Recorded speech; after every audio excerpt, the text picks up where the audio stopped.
আসসালামু আলাইকুম। সবাই কেমন আছেন? আল্লাহর রহমতে ইনশাআল্লাহ সবাই ভালো থাকেন, আমিও ভালো থাকি। দোয়া করবেন। আর আপনাদের জন্য সবসময় দোয়া রইল। আর এই যে কালকে বাজারে থেকে পেঁয়াজ আনতে বলেছি ছেলেকে। পেঁয়াজ কিন্তু আমার আরও আছে। এ দেখেন এখানে আবার রসুন আরও আছে। এখানে এগুলি থুইছি আর থুইছি নেটে থুইছি। নেটের মধ্যে পেঁয়াজ রাখলে কিন্তু ভালো থাকে। যে মিষ্টি নেট আছে না, এই নেটের মধ্যে দেখি কি বাজার নিয়ে আছে।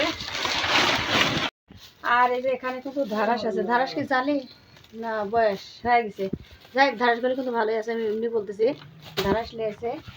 আর এই যে আনাজি কলা, কি কলা নিয়ে আছে দেখেন, কত পেরি, কিছুই তো নাই এর মধ্যে। এখানে আনাজি কলা। আর এই যে এখানে টমেটো নিয়ে আছে। টমেটো নিয়ে আসে মানুষ কত সুন্দর লাল টকটকে কালার হয়। দেখেন আমার ছেলে টমেটো লিয়েছে, দেখেন কোসে মেলা দিন থাকতো ঘরে, তাই এরকম লিয়েছে। এ তো ভালো নাই, দেখো পচা। যাই হোক, জালি আছে। আর এখানে করলা আছে, করলা আমার খুব ভালো লাগে। আর এই যে আলু লিয়েছে, পেঁয়াজটাই বেশি লিয়েছে। ধরেন আমার ছেলে বাড়িতে আসবে, পেঁয়াজ তো লাগবেই, আরও কিনতে হবে। 4টি রসুন কিনতে হবে এখনো। রসুন 8, 9, 10 কেজির মতো আছে। আরও 4টি লাগবে, আরও কিনতে হবে। পেঁয়াজও লাগবে। এগুলি কিন্তু ভালো পেঁয়াজ, এগুলি ঘরে থাকলে। এটা ইন্ডিয়ান না দেশি মনে হচ্ছে তো ইন্ডিয়ান। তো ফুলকে নাই, এই পেঁয়াজ হচ্ছে সারা পেঁয়াজ, নষ্ট হবে না ঘরে থাকলেও। তো যাই হোক, আজকে দেখি কি রান্না করব। আগে এগুলি গোছাই গাছাই নিই।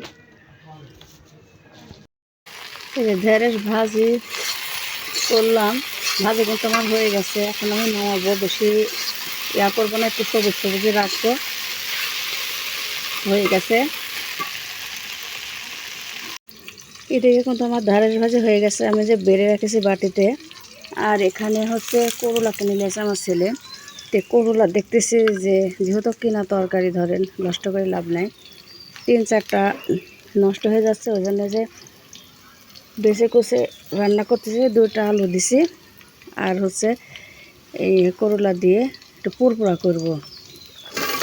আমি আজকে কিন্তু কিছুই বাটি নাই, করলা রান্না করতেছি খালি, কোনো কিছু বাটা ভুষা দিই নাই। আর করলার তরকারিটা ধরেন যেভাবে রান্না করা যায় আমার খুবই স্বাদ লাগে, মানে খুব ভালো লাগে আমার। আর অন্য কোনো তরকারি না হলেও মাছ মাংস থাকবে, আমি এই তরকারি ভাত খেয়ে উঠবো। আমার জন্য, আমার কিন্তু ছেলে কিন্তু খায় না, খালি আমার জন্য রান্না করা হচ্ছে আজকে। খালি বললাম যে ঢেঁড়স ভেন্ডি, আমরা ঢেঁড়সে বলি, আবার হচ্ছে ভেন্ডি বলি। তো ভেন্ডি ভেজে ভাত রান্না করবো। তো আবার ভাবলাম যে এগুলো নষ্ট হয়ে যাবে না, ওয়াশটাইমটা একটু পুরপুরা করি, আমার খাওয়া হবে না। তো চিড়ি দিয়ে রান্না করতেছি, কাঁচামরিচ পেঁয়াজ এগুলো সব কাটি কুটি দিয়ে কিন্তু আমি রান্না করতেছি। দেখা যায় কীরকম লাগে।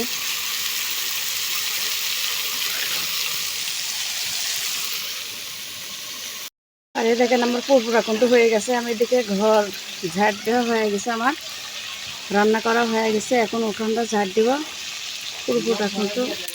পুরপুরা কিন্তু একটু ঝোলও নেই, দেখেন একটু পানিও নেই।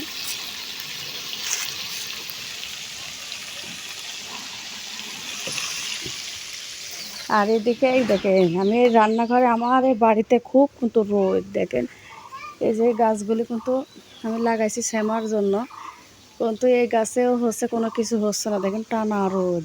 আর এই যে কলে তো আমার পানি একটু উঠে নাই, দেখেন বর্ষার মধ্যে একটু পানিও থাকে আর কলে পানি নেই, কি অবস্থা। আর এখানে একটু আছে, এই ঘর হচ্ছে সিমেন্টের টিন, এটি রান্নাঘর। কিন্তু এখানে যে বস্তা পেরে যেগুলি সব রাখেছে, পেঁয়াজ কালকে বাজার করে আনছে ছেলে, এগুলি সব রাখা হয়েছে। আর দেখেন এখানে উপরে কিন্তু ফ্যান টাঙ্গাইছে, এখানে ঠান্ডা আছে। আর দেখেন আমার ছেলে দেখেন শুয়ে আছে। অত্যাধিক রোদ আর গরম। কালকে হাট গেছে, কালকে আনা হয়েছে যে 10 টাকা লেগেছে। এই গাছগুলি বেশি দাম না, বেগুনের গাছ। এই চারাগুলি হচ্ছে আজকে লাগা দেওয়া লাগবে, বিকালবেলা লাগাইতে হবে।